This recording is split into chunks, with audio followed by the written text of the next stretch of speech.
జీవితాన్ని జీవించాలా? గుండెల్లోంచి రావాలి నీకు.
యేసయ్యా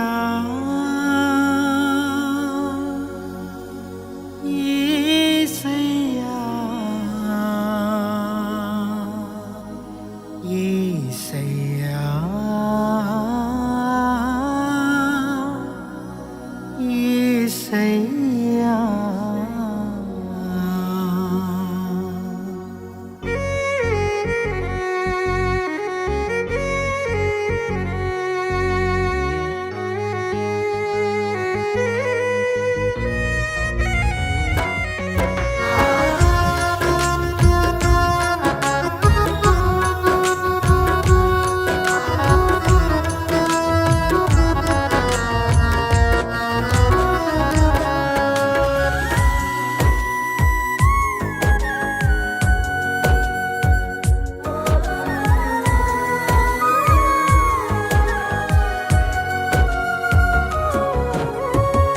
పనికిరాని నన్ను వెలిగించావయ్యా, మండుచున్న అగ్నివాలే నన్ను చేసావయ్యా.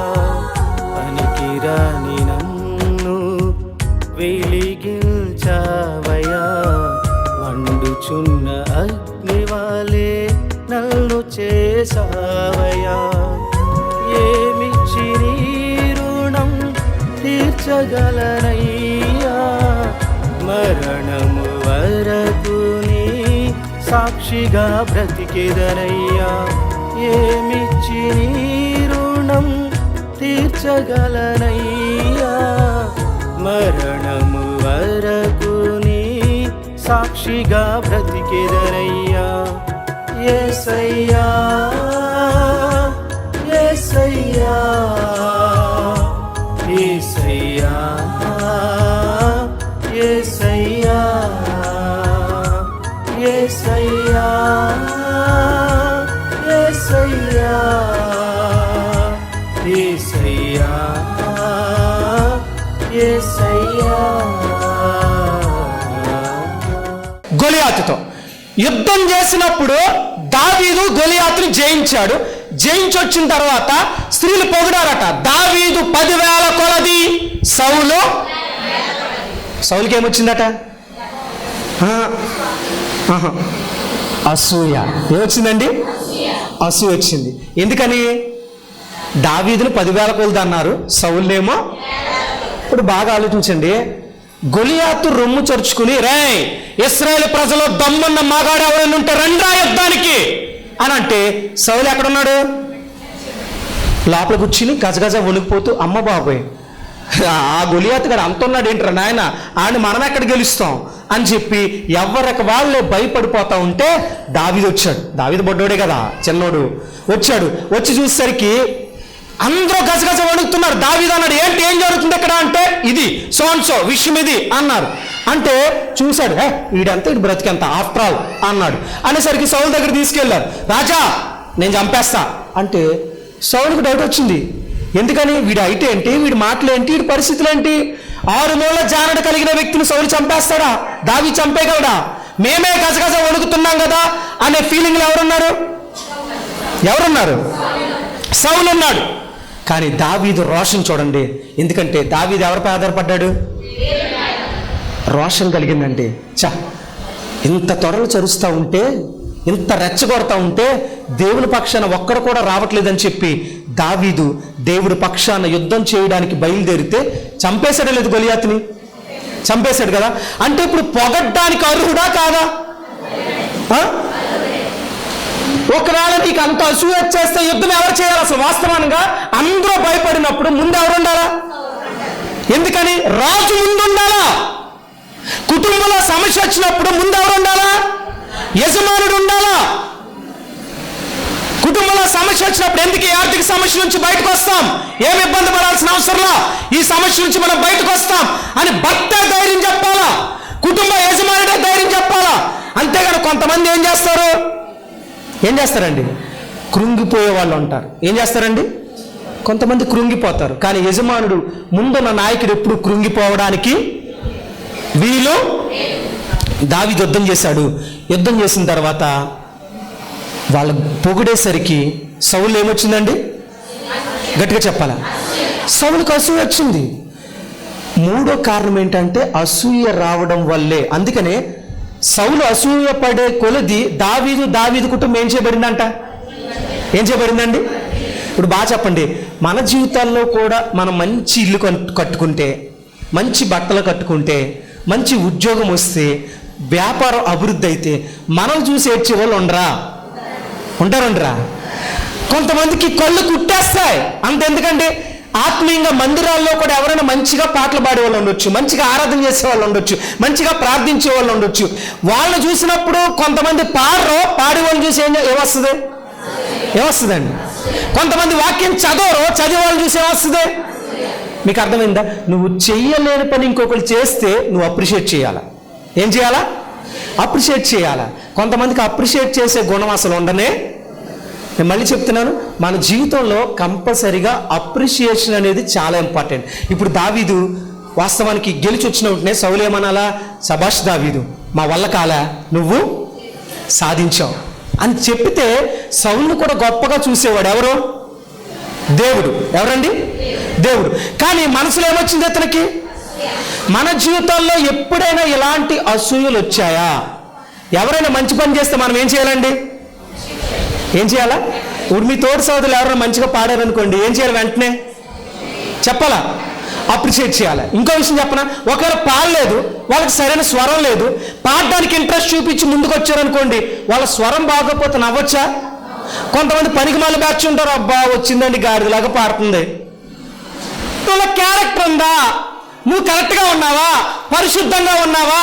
మీ గుర్తుపెట్టుకోండి, దేవుడు పాడే స్వీట్ వాయిస్ చూడడం, పాడుతున్న హృదయాన్ని చూస్తాడు. ఒక వ్యక్తి అందవిహీనంగా ఉండొచ్చు, పాట స్వరం బాగా లేకపోవచ్చు, అందరూ నవ్వేలాగా ఉండొచ్చు, కానీ నీ హృదయం బాగుంటే దేవుడు దేవదూతలతో అక్కడ క్లాప్స్ కొడతాడండి. మీకు అర్థమవుతుందా? అంటే పాడే స్వరం ముఖ్యమా, పాడే బ్రతుకు ముఖ్యమా? పాడుతున్న వ్యక్తి బ్రతుకు ముఖ్యం. వాక్యం ఎవరైనా చెప్తాడు, సామాన్యంగా ఎవరైనా చెప్తాడు, కానీ వాక్యం చెప్తున్న నా బ్రతుకులో ఏముండాలా? క్యారెక్టర్ ఉండాలా, పరిశుద్ధత ఉండాలా.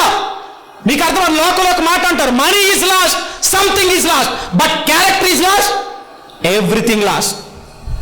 అర్థమవుతుందా? అంటే వాక్యం బోధించడం గొప్ప కాదు, వాక్యాన్ని నేను ఏం చేయాలా? అనుసరిస్తూ చెప్పాలా. పాట నువ్వు పాడుతున్నా మంచిదే, స్వరంతో పాటు బ్రతుకు కూడా స్వీట్గా ఉంటే ఎంత బాగుంటుంది కదా, అవునా కాదా? అయితే ఇంకొక విషయం చెప్పనా, నీ స్వరం బాగాలేదు, మిగతా వాళ్ళు ఏం చేయాలి తెలుసా? అమ్మా స్వరం బాగోకపోతే ఏంటి, నీకు ఇంట్రెస్ట్ అని చూడు, అది చాలు. మా చర్చిలో ఒక పాప ఉంది. మా చర్చిలో అందరూ కూడా స్టార్టింగ్ వచ్చినప్పుడు వాక్యం చదవడం రాదు, చదువులేని పిల్లలు వచ్చారు. ఆ పాప అసలు బైబిల్ పట్టుకోవడం రాదు, అక్షరం ఒక్క చదువుకోలే.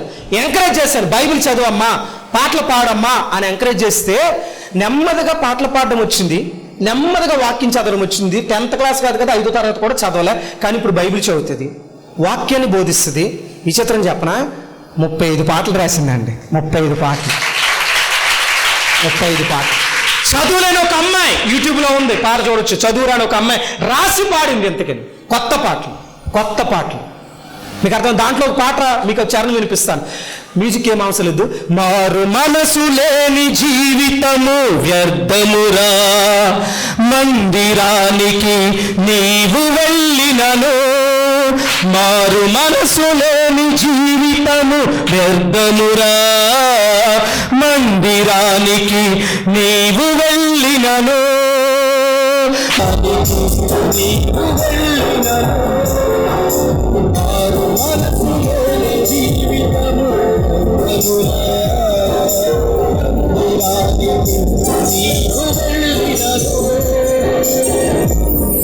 ఎలా ఉంది పాట? చదువురని ఒక అమ్మాయి రాసింది. కారణం ఏంటి తెలుసా? ఎంకరేజ్ చేశాం. ఫస్ట్లో వచ్చేది కాదు, ఆమె పాడుతుంటే నవ్వేవాళ్ళు.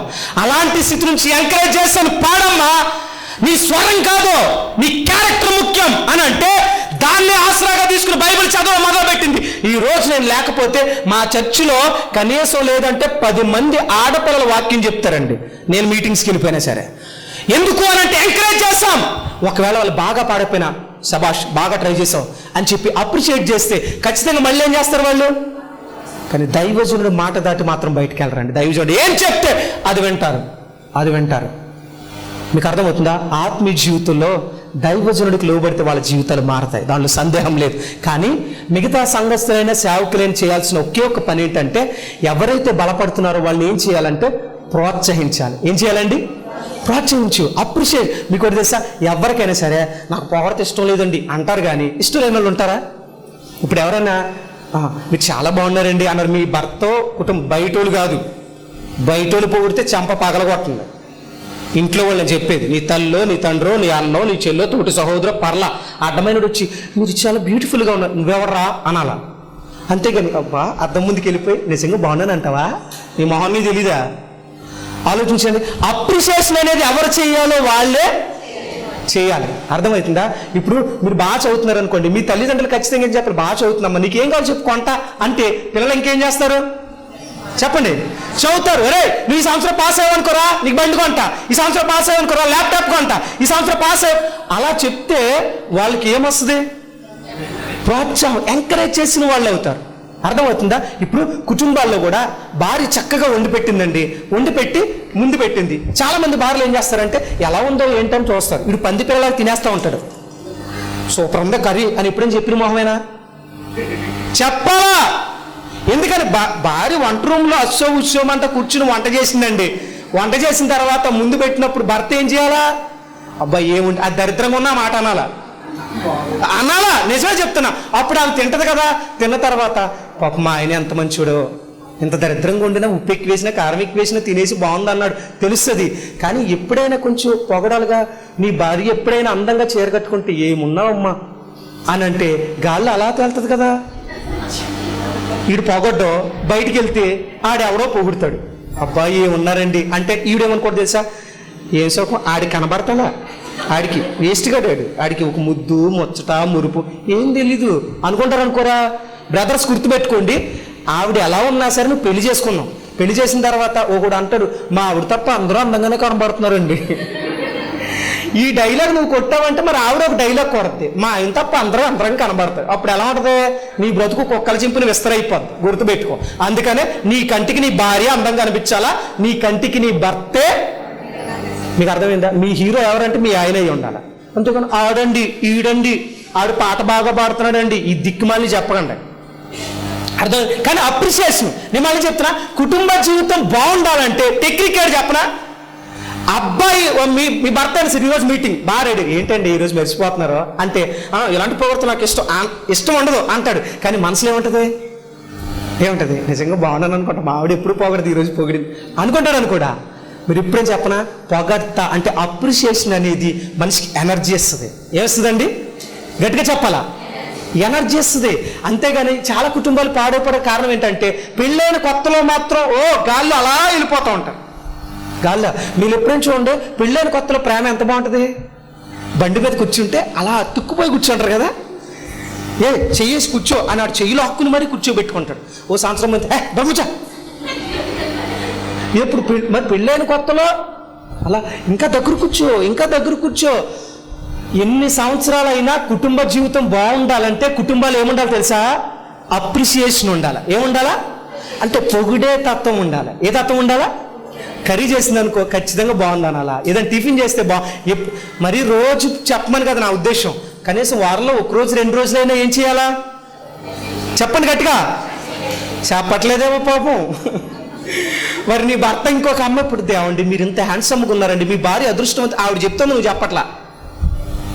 మరి పాడైపోవడానికి కారణాలు ఇవి కూడా కదా, అవునా కదా? పొగర్తి ఇష్టం లేదని చాలా మంది చెప్తారు, కానీ మళ్ళీ చెప్తున్నా అప్రిసియేషన్ అనేది 100% ఎనర్జీ ఇస్తుంది, దీంట్లో సందేహం లేదు. మీరు పాప అన్నప్పుడు ఎవరు వచ్చి సూపర్ పాడారండి అంటే మనసులో ఏమనిపిస్తుంది? నిజం చెప్పండి, అబద్ధం ఆడకుండా. ఇప్పుడు ఈ తమ్ముళ్ళు ఉన్నారు, తమ్ముడు సూపర్ వాయిస్తున్నారమ్మా అని చెప్తే ఓకే బ్రదర్ అంటారు, కానీ మనసులో ఏమనిపిస్తుంది? ఖచ్చితంగా ఎనర్జీ ఇస్తుంది. ఎనర్జీ, దాంట్లో డౌట్ లేదు.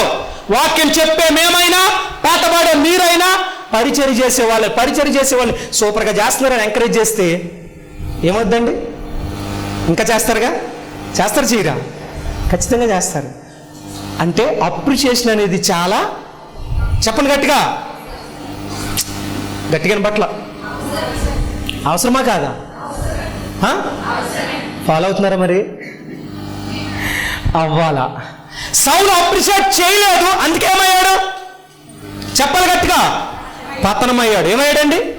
అసూయపడ్డాడు. గుర్తుపెట్టుకో, నీకన్నా గొప్పగా ఉంటే, అంటే కొంతమంది ఉండే స్త్రీలు కానీ పురుషులు కానీ, వాళ్ళకన్నా కొంచెం అందంగా ఉన్న వాళ్ళని చూసి అసూయపడతారుగా, వాళ్ళకన్నా బాగా పాడేవాళ్ళని చూసి అసూయపడతారుగా.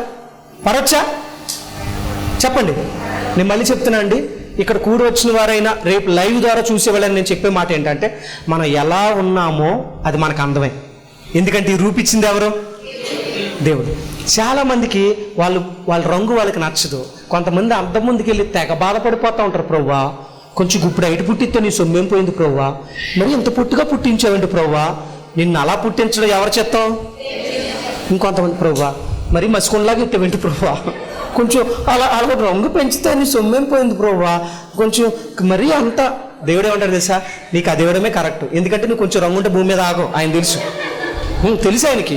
నువ్వు అంత హైట్ ఉన్నా, నువ్వు పొట్టోడు అన్నారంటే నువ్వు కొంచెం పొడుగుంటే భూమి మీద ఆగో. దేవుడు తెలుసు ఎవరికి ఏది పెట్టాలో, ఏ పర్సనాలిటీ ఇవ్వాలో, ఏ రంగు ఇవ్వాలో, ఏ రూపు ఇవ్వాలో ఎవరు తెలుసు? దేవుడు తెలుసు. ఎక్కివిస్తే నువ్వు భూమి మీద ఆగో. బాగా అర్థమవుతుందా? అందుకే ఆత్మీయ జీవితంలో గుర్తుపెట్టుకోండి, మనం ఎలా ఉన్నా ఆ స్థితిలో మనం ఏం కలిగి ఉండాలా? సంతృప్తి. ఏం కలిగి ఉండాలండి? గట్టిగా చెప్పాలా? సంతృప్తి కలిగి ఉండాలా. అందుకే చెప్తాను, నీ రంగు, నీ రూపు, నీ హైట్, నీ హెయిర్, నీ పర్సనాలిటీ ఎవరిచ్చింది? దేవుడిచ్చింది. కాబట్టి నువ్వు బాధపడాల్సిన అవసరం లేదు. చాలా మంది వివాహ జీవితాలు పాడైపోవడానికి కారణం కూడా ఏంటో తెలుసా? ఈడు దొరికాడు నాకు పనికి మళ్ళీ తాపిమేస్తా అంటది ఇవిడి. ఆలోచించండి, ఏ భర్త దొరికాడో ఆడే అందం నీకు. తృప్తి పడవద్దా? గట్టిగా చెప్పండి. భార్య దొరికిందని మళ్ళీ చెప్తాను, పెళ్ళైన తర్వాత ప్రేమించుకుంటే ఆ కుటుంబ బంధం బాగుంటుంది. దీంట్లో సందేహం లేదు. మీకు అర్థమైందా? నాది అరేంజ్ మ్యారేజే. పాస్టర్ గారు నేను ప్రేమికుల కంటే బాగా ఉంటాం సంతోషంగా. ఎందుకో తెలుసా? అంత ప్రేమను దేవుడు మా మధ్య పెట్టాడు. ఎందుకనంటే దేవుడు వాక్యానుసారం పెళ్లి చేసుకున్న తర్వాత ప్రేమిస్తే లైఫ్ లాంగ్ బాగుంటాం. ముందు ప్రేమించుకున్న తర్వాత విడిపోయే శాతం ఎవరికో తెలుసా? టీవీ కాల్స్ నుంచి మాకు ఎక్కువ కాల్స్ వచ్చేది ఎవరి వల్ల తెలుసా? ప్రేమించి పెళ్లి చేసుకున్న వాళ్ళే ఎక్కువ గొడవ పడుతున్నారు, ఎక్కువ విడాకుల వరకు వెళ్ళిపోతున్నారు. చాలా కాల్స్ వస్తూ ఉంటాయి మాకు. మీకు అర్థమవుతుందా? ఆత్మీయ జీవితాలు గుర్తుపెట్టుకోండి, మనం ఏ స్థితిలో ఉన్నాం ఆ స్థితిలో ఏం కలిగి ఉండాలా? ఎదుటి వాళ్ళని చూసి ఏం పడకూడదు. నీకన్నా బాగుంటావు, వాళ్ళకన్నా దేవుడు నన్ను ఎలా తయారు చేశాడు, నేను యూనిక్, ఆమెతో నేను ఎందుకు కంపేర్ చేసుకోవాలా? ఆ వ్యక్తితో నేను ఎంత కంపేర్ చేసుకోవాలా? నన్ను ఎలా పుట్టించాడు, నేను అందగత్తి, దేవుడు నాకు ఇచ్చాడు అంతే. ఎందుకంటే నన్ను తయారు చేసింది ఎవరు? నేను నాకు నచ్చలేదు అని అంటే నాకు ఎవరు నచ్చలా? గట్టిగా చెప్పండి. ఇప్పుడు చెప్పండి, నువ్వు అద్దం ముందుకు వెళ్ళినప్పుడు నీ అందాన్ని బట్టి, నీ హైట్ని బట్టి, నీ రంగుని బట్టి, నీ హెయిర్ని బట్టి బాధపడొచ్చా? దేవా ఎలా పుట్టించావు, నీకు స్తోత్రం అయ్యా. చాలా మంది కాళ్ళు లేకుండా పుట్టారు, చాలా మంది చేతులు లేకుండా పుట్టారు, కొంతమంది ఈ గ్రహణం మొరితో పుట్టారు, కొంతమంది సరైన ముక్కు లేక పుట్టారు, కొంతమంది సరైన వినపడలేని వాళ్ళు ఉన్నారు, సరిగా మాట్లాడలేని వాళ్ళు ఉన్నారు, కుంటి వాళ్ళు ఉన్నారు, అవిటి వాళ్ళు ఉన్నారు, హ్యాండిక్యాపర్స్ ఉన్నారు. ఇంత చక్కని రూపు నీకు ఇస్తే ఇంకా ఏడుస్తున్నావు అంటే నేను ఏమనాలా? ఏ స్థితిలో ఉన్నావు ఆ స్థితిలో ఏం కలిగి ఉండాలండి? సంతృప్తి కలిగి ఉండడం నేర్చుకోవాలా. 4వ విషయం ఏంటంటే, సౌలు కర్ణపిశాచం గల స్త్రీ దగ్గరికి వెళ్తాడు. అవునా కాదా? బైబిల్ తీయని అవసరం ఇద్దామా? నా వైపు చూడండి. ఎందుకంటే టైం లేదు కదా, ఇంకా నేను ముగించేస్తాను. కర్ణ పిశాచం గల స్త్రీ దగ్గరికి వెళ్ళాడు. వాస్తవానికి అంతకుముందు దేవుని మాట విని కర్ణ పిశాచం కలిగిన వాళ్ళు ఏం చేశాడు? ఊరు నుంచి వెళ్ళగొట్టాడు. కానీ మళ్ళీ ఇప్పుడు ఎక్కడికి వెళ్ళాడండి? ఈ రాత్రి మాటలు వింటున్నప్పుడు మనం కూడా ఒకప్పుడు రక్షణ పొందినప్పుడు దేవుని మందిరానికి వచ్చినప్పుడు కొన్ని వదులుకున్నామా లేదా? ఒకప్పుడు మనందరికి సెంటిమెంట్లు ఉన్నాయా లేదా? గట్టిగా చెప్పాలా? గట్టిగా చెప్పండి. నేను గృహప్రవేశం చేసినప్పుడు మీరు ఎలా చేస్తున్నా తెలీదు. మా ఇల్లు మా పెద్దనాన్నగారు మా నాన్నగారు కలిసి ఉన్నప్పుడు నేను చిన్నోడిని. మా గృహప్రవేశం ఎలా జరిగింది తెలుసా? ఇంట్లో గోమాతను తిప్పి పొయ్యి పెట్టి దాంట్లో అక్కడ ఆ మెయిన్ రూమ్లో పేడ వేయించి అలా చేశారు గృహప్రవేశం. మా ఇంటి ముందు బూడిద గుమ్మడికాయలు ఉండేవి. బూడిద గుమ్మడికాయలు ఎందుకు పెడతారు అవి? ఒకప్పుడు మనం చేసాం కదా, చేసామా లేదా? ఒకప్పుడు అలాగే చేసాం. తర్వాత మా నాన్నమ్మ రక్షణ పొందారు. నెమ్మదిగా ఒక్కొక్కరికి ఈరోజు మా కుటుంబం అంతా రక్షణ పొందాం. అంతే. ఎందుకు ఈ మాట చెప్తున్నానంటే రక్షణ పొందక ముందు మన సెంటిమెంట్లు ఉన్నాయి, అవునా కదా? బూడిద గుమ్మడికాయలు కట్టాం, రక్ష రేకులు కట్టాం, ఎవరైనా ఎదురొస్తే వెళ్ళాలా, అవునా కదా? మరి ఇప్పుడు రక్షణ పొందిన తర్వాత కూడా ఇవి చెయ్యొచ్చా? ఇప్పుడు చెప్పండి. చేయకూడదని బాగా చెప్పాం కదా. పెళ్లి చేసుకున్నప్పుడు ఎంతమంది పంతులు గారి దగ్గరికి వెళ్ళి ముహూర్తాలు పెట్టి వచ్చుకునొచ్చుండ్రు. మరి అదే మళ్ళీ ఏమంటే తెలుసా? పాస్టర్ గారు ఆ ముహూర్తానికే కట్టొచ్చుండి. ఏ ముహూర్తానికే? గట్టిగా చెప్పండి అన్న. మీ పేరేం పేరు అన్న? జీవన్ రాజు గారు. అన్న ఆ ముహూర్తానికి కట్టించకపోతే మీ మందిరమేనేంటి, ఇంకో పాస్టర్ గారిని తీసుకొస్తాం మేము అంటారా? బాగా ఆలోచించండి. నువ్వు దేవుని నమ్మవు అంటే మరలా కర్ణ పిశాచం గల వాళ్ళ దగ్గరికి వెళ్ళొచ్చా? సిద్ధాంతుల దగ్గరికి వెళ్ళొచ్చా? ముహూర్తాల దగ్గరికి వెళ్ళొచ్చా? వెళ్ళకూడదు. వెళ్ళావనంటే సౌలు పతనానికి కారణం అదే. ఈ రాత్రి మాటలు వింటున్నప్పుడు దేవుడి మందిరం నువ్వు చల్లగైనా ఉండు అంతే. నిలువెచ్చని జీవితం ఏంటి? సెంటిమెంట్లు ఏంటి నీకు? ఇప్పుడు ఇంకా వస్తున్నా సరే కొంతమంది ఇంకా ఇళ్ళ దగ్గర ఏం వేలాడదీస్తున్నారు. ఇంకా ఇప్పుడు ఉన్నాయమ్మా. ఇప్పుడు లేటెస్ట్ ట్రెండ్ వచ్చిందే. ఇప్పుడు బూడిద గుమ్మడికాయలు పక్కన పెట్టారు. ఏం పెడుతున్నారు? చెప్పండి, పర్లే, ఎవరో చెప్తున్నారు. నిజమే, అందరికీ తెలిసిందే. మళ్ళీ మామూలు కోతి బొమ్మ కాదు అది. ఆ చెల్లి నాలుగు పెట్టింది. విక్కిరించే కోతి బొమ్మ. ఏ బొమ్మ? ఉన్నాయమ్మా మీ ఇళ్ళ దగ్గర. అసలు విక్కిరించే నీ ఫోటో ఇట్టుకోవాలి అక్కడ. అసలు దిష్టే రాదు. నిజం. ఇప్పుడు ఇల్లుకి దిష్టి తగిలిందని చెప్పి కోతి బొమ్మ పెట్టారు కదా. మరి నీకు దిష్టి తగులుతుంది కదా, బుల్లి కోతిని ఇక్కడ తగిలించుకోవచ్చు కదా. లేడీస్ అయితే జడకే, మగవాళ్ళు అయితే ఇక్కడ ఒక బుల్లి కోతి బొమ్మ మీద పెట్టుకుంటే బాగుంటుంది కదండి. ఏం తగులుకుండా ఉంటుంది? గట్టిగా చెప్పాలా? మనం ఫాలో అవ్వచ్చా? బూడిద గుమ్మడికాయలు కట్టడం, రక్ష రేకులు కట్టడం, కోతి బొమ్మలు పెట్టడం, ముహూర్తాలు చూడడం, ఇవన్నీ దేవుని చిత్తము కాదు. ఇంకొంతమంది ఏం చేస్తారు తెలుసా? ఇప్పుడు వివాహాల్లో నేను చాలా చోట్ల చెప్పాను ఈ మాట. ఈ క్రైస్తవులకి పర్టికులర్గా ప్రతి చోట చెప్పడానికి కారణం ఏంటంటే ఈ దరిద్రం పోవట్ల. ఏంటి ఆ దరిద్రం చెప్పనా? వివాహాల్లో పొద్దున్న ఏం పాట వస్తుంది? మార్నింగ్ చెప్పండి, ఏమొస్తుంది? పరిశుద్ధ పరిశుద్ధ. అదేనా? వెడ్డింగ్ కార్డు మీద పరిశుద్ధ చెప్పండి. పాస్టర్ గారు తాళి కట్టించుకొని నాటు పాట ఎట్టాడు దరిద్రుడు అక్కడ. పొద్దున్నేమో పరిశుద్ధ పరిశుద్ధ. పాస్టర్ గారు దిగుతారు. పాస్టర్ గారు కూడా ఏమనలేని పరిస్థితి వచ్చేసింది. నేను మళ్ళీ చెప్పరా, మా వాళ్ళు ఎక్కడ ఉన్నారు పరిచర్య వాళ్ళు. మా పరిచర్యలో వివాహాలు చేసాం, మెచ్యూర్ ఫంక్షన్ చేసాం, పాట పెడితే పొరపాట్లు కూడా నువ్వు మందిరం నుంచి బయటకు పోయినా పర్లేదు కానీ నేను పెళ్లి చేయనని చెప్తా. ఇది వాళ్ళ బ్రదర్ చేశాను. ఆయన సాఫ్ట్వేర్ ఇంజనీర్. వాళ్ళ బ్రదర్ మిస్సెస్ యుఎస్లో ఉంటారా, యుఎస్ నుంచి వచ్చారు. వాళ్ళు చెప్పాను, ముందు రోజు రాత్రి దిక్కుమాలిన పాటలు పెట్టినా అయిన తర్వాత ఒక్క సినిమా మ్యూజిక్ కానీ ట్యూన్ కానీ వినబడినా మీరే మందిరానికైనా తగలరని కానీ నేను మాత్రం చేయనని చెప్పా. ప్రతి ఒక్కరికి ఇదే చెప్పా. దేవుని కృపను బట్టి ఎప్పుడు కూడా అలాంటి వాటి పెళ్ళిళ్ళు నేను ఇప్పటి వరకు చేయలే నా పరిచర్యలో. ఇప్పుడు చెప్పండి, మీలో ఈ మాటలు వింటున్నప్పుడు సిగ్గు అనిపించట్లేదా? పాడేది దేవుడి పాటలో, పేరు పరిశుద్ధ వివాహం. మళ్ళీ కొంతమంది ఏం చేస్తారు? ముందు రోజు రాత్రి యూత్ ఏం వేస్తారు? చెప్పండి గట్టిగా. క్యాంప్స్లో మళ్ళీ ఎంకరేజ్ చేసేది ఎవరు తెలుసా? అమ్మ మీరే. అక్కడికి లబ్బాలు వేసాడు కదా స్టెప్ ఆడు. ఆ సినిమా హీరో నీడే బాగా వేసాడు, నిన్ను చంపి ఫిల్ ఇన్ ద బ్లాంక్ అనుకుంటాడు దేవుడు. చెయ్యొచ్చా చెప్పండి, గట్టిగా చెప్పాలా? ఇవన్నీ ఒకప్పుడు వదిలేసాం, ఒకప్పుడు కరెక్ట్ కాదని వదిలేసాం, ఒకప్పుడు సెంటిమెంట్లు ఉన్నాయి, ఇప్పుడు ఉండొచ్చా? బైబిల్ ఏమో తెలుసా? దేవుడు 7 రోజులు తయారు చేసినప్పుడు ఆ రోజు ఎండింగ్లో ఒక మాట రాసి ఉండేది, మంచిది మంచిది మంచిది. ఉందా లేదా? గట్టిగా చెప్పాలా? మరి మంచిది మంచిదని దేవుడు రాస్తే మంగళవారం మంచిది కాదండి, అమావాస్య మంచిది కాదు, నీకు ఎవరు చెప్పాడు? బైబిల్ ఏముంది? ఆదికాండంలో మంచిది అనే ఉందా? మరి నీకు మంచిది కాని రోజు ఎలా వచ్చి? మా బావగారు హై స్కూల్ వచ్చాం, అమావాస్య రోజున ఇల్లు ఓపెన్ చేసుకున్నారు, ఆయన హ్యాపీగా ఉన్నారు, హ్యాపీగా. వాడు ఇంజనీరింగ్ చదువుతున్నాడు వాళ్ళ అబ్బాయి ఇప్పుడు. అంటే ఎందుకు ఈ మాట చెప్తున్నానంటే, మన భవిష్యత్తు రోజుని బట్టి ఆధారపడి ఉండదు, మన బుద్ధిని బట్టి. అర్థమైంది? మన మనసు మంచిదైతే మనకు మంచి జరుగుతుంది, మన మనసు దరిద్రం అయితే రోజు. ఇప్పుడు ముహూర్తం ప్రకారం ఇల్లు కట్టుకుని, వాస్తు ప్రకారం ఇల్లు కట్టుకున్న వాళ్ళందరి జీవితాలు బాగున్నాయా?